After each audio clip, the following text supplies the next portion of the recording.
waxaan leenahay Dr. Cabdiraxmaan Maxamed Cabdi Xaashi waxaad ku soo dhawaataa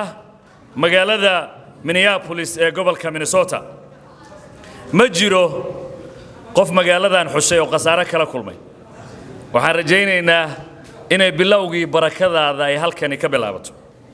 waxaan ku leenahay ku soo dhawow dad Soomaaliyeed oo isjecel dad Soomaaliyeed oo ay ku weyn tahay qarannimada Soomaaliyeed dad Soomaaliyeed oo isku duuban oo aad ka garan karto siyaasiyiinta heerarka kala gedisan ee wadankan Mareykanka ku matasha oo ay iyagu doorteen waxaan rajaynaynaa maadaama aad tahay aqoonyahan muddo fara badan ummadda Soomaaliyeed u soo shaqaynayay in ay codkooda ku siin doonaan isla markaasina aad sida aad ballan qaadaba wadada baraaraha ku furi doonto waayahay waxa la yiri waxaan bisinka loo qaban baraka male barnaamijkeennan uu mudane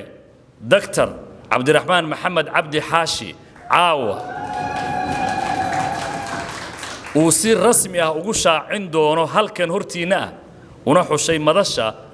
uu musharaxnimadiisa ku shaacin doono inay Minnesota noqoto waxaan leenahay inaguna caawa xaflad wanaagsan baan rajaynaynaa iyo soo dhaweyn inaynu halkan kugu samayno waxaan bisinka loo qaban baraka male waxaynu barnaamijkeena ku furanaynaa ayadaha quraanka kariimka qowlka eebe iyo waliba wacdi kooban oo la socda oo halkan inooga soo jeedinayo fadilatu Sheikh Tawakkal Ismaaciil oo kamida imaamiyada Soomaaliyeed ee ku dhaqan gobolka Minnesota ila soo dhaweeya sheekh waliba waa reer magaalo waa la socbin kara bismillah alhamdulillah والصلاة والسلام على أشرف الأنبياء والمرسلين نبينا محمد صلى الله عليه وسلم إن شاء الله كلمة إذا ما دارينا يو أدينا نهدد مسلمين وميل يسوي يمت وحلا يسفره وجوه الرجال الله كعبسجة الله كعبسجة وهو جان كقفك كوهجة وحو نكسن عقلنا تاسو كينا يا شرعنا تاسو كينا يا نبي محمد صلى الله عليه وسلم دردارن كيسي ولا دردار ما يومديسي مال المال ما كم بذا أيوة وعديي رئيس الصحابة دي يراد الرسول قال له واحد مدينة نجت تجي سيد النادر دارن سدح فراء النقانية بالشدة هرمر كذا وأمض أيكوها جايسو أيو النبي ودر دارمي وأول نوحي الرسول صلى الله عليه وسلم أوصيكم بتقوى الله وحان إذين در دارمي يا الله كعبسجة الله كعبسجو قفك وحو كساريا لحج عليسي قف خاصة دنا خاصة وحا يتخوضوا تصيصا waxa sax iyo waxa hogaanka iyo wax walba qofka wax wanaagsan ku hagaajinaya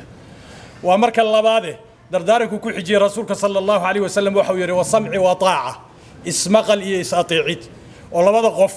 bulshada hadii laga waayo ismaqal iyo isatiicid oo qof walba isla qumanaado umadaana waa burburaysa hogaankeeduna waa burburaya waxa xaqiiqa marka hadii taqwana la helo ismaqal iyo isatiicid wax wanaagsan la isku raaco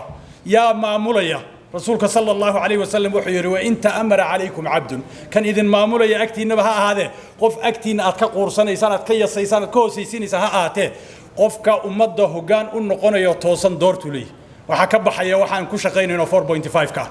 أيام ماشي كب حيا وحن في ليا أنا وكوه ليا مجا علماء قبل كمين الصورة طبعا وحنا ندرس قرينا سينو سياسيين تنا هالك أوصل صارنا أو إنه كدور إنه هجان كودا وبالشاب بدن ونجت تراب بدن ذاتك وير عنو النهاي ما أنت إنه وجود بدن نهاي سياسيين تقبل كا هذا نوحنا الكدور تي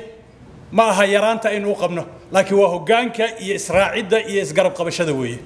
تاسع أنا قفل باللوجة بهاي وضن كأنه وكوه جاي كرا أنا وكوه الله يمرك مجا علماء طبعا وحقيقة برتين سياسي وجوه الرئي النوي ماذا ويتاي وهي نشفيل وكلنا ومتلينا بركة أنا وعبد الرحمن أخون تيسا كرتيديسا هجان كيسا طبعا أنا هو يجا جدا يوان إندورس جري وحا أنت الرعسن ده دونيس مركب غف إن الصراع قاده وهجان وكقيب قالوا ترتن وكقيب قليو أنه ذاك واحد دورنا يمني لكن waxaynu ku taageerayno waa xaweeye dhaqaalaheena ودبعا قفك وحوي بالشدة وحين أقبت لقى دوني وهتكون قصباناني ساينات دقالها وكبحسو inaad waxa weeye codkaaga ku bixiso inaad kartidaada u warstaagto inaad wax walba oo qofkaasi uu ummadaasi hoggaankeedu ugu soo bixi lahaa waxaan nolol kaga baahiye wataa weeye mar haddii nala soo booqday oo marti ay tahay qofkii marti uu yahay soo booqday dabcan waxaan filayaa marka inaynan taasna aynan ka gaabinayn oo aynu dhaqaalaheena ku bixinno waxaan rajaynayaa ilaahay subxaanahu wa tacaala ummadeena Soomaaliyeed hoggaan ay ku faraxdo hoggaan ay ku degto هجان أقوم تهذي له هجان كرتي تهذي له إلهي سبحانه وتعالى إنه سيو وجزاكم الله خير